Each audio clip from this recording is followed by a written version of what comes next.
एक बार की बात है, एक रुनझुन तोते ने अपनी बेटी टुनी की शादी करने का निश्चय किया और टुनी से कहा। टुनी, अब तुम्हारी शादी होने जा रही है। अब तुम इस घर में आराम से रहना।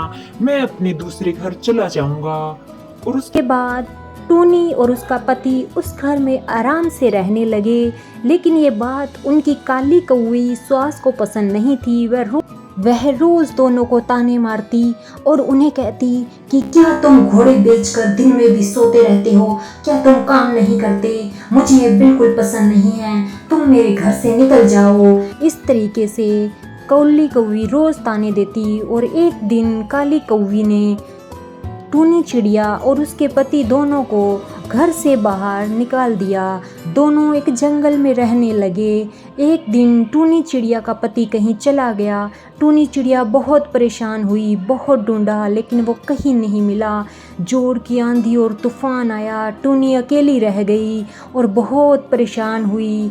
तूफान में वह कभी इधर जा रही थी, कभी उधर जा रही थी और बारिश भी होने लगी। ऐसे करते करते वहाँ एक पेड़ के नीचे पहुँची, जो एक जादुई पेड़ था, जो चेरी का पेड़ था। उस पेड़ ने कहा, टुनी, मैं जादुई पेड़ हूँ। तुम मेरे से चेरी ले सकती हो और लेकर बाजार में बेच सकती हो। ये जादुई चेरी है जो कभी खत्म नहीं होगी। मैं जैसे ही अपने चेहरे को हाव भाव चेंज करूंगा, यहाँ बहुत सारी चेरियां तुम्हारे पास आ जाएगी। फिर जादुई पेड़ ने अपनी आंखों से इधर उधर घुमाना शुरू किया और फिर पेड़ से चेरियां गिरने लगी और इस प्रकार टुनी के पास सामने बहुत सारी चेरियां आकर गिर गई।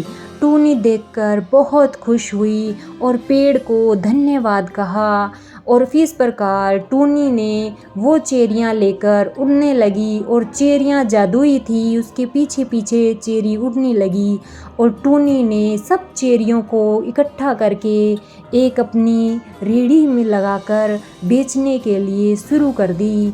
और टुनी रेहड़ी बेचती और कहती, चेरी ले लो, चेरी ले लो, चेरी ले लो। इस तरीके से टुनी ने बेच बेच कर बहुत सारा पैसा कमाया और अकेले अपना घर चलाकर दिखाया। इस प्रकार टुनी चिड़िया खुशी खुशी उस गांव में अकेली रहने लगी।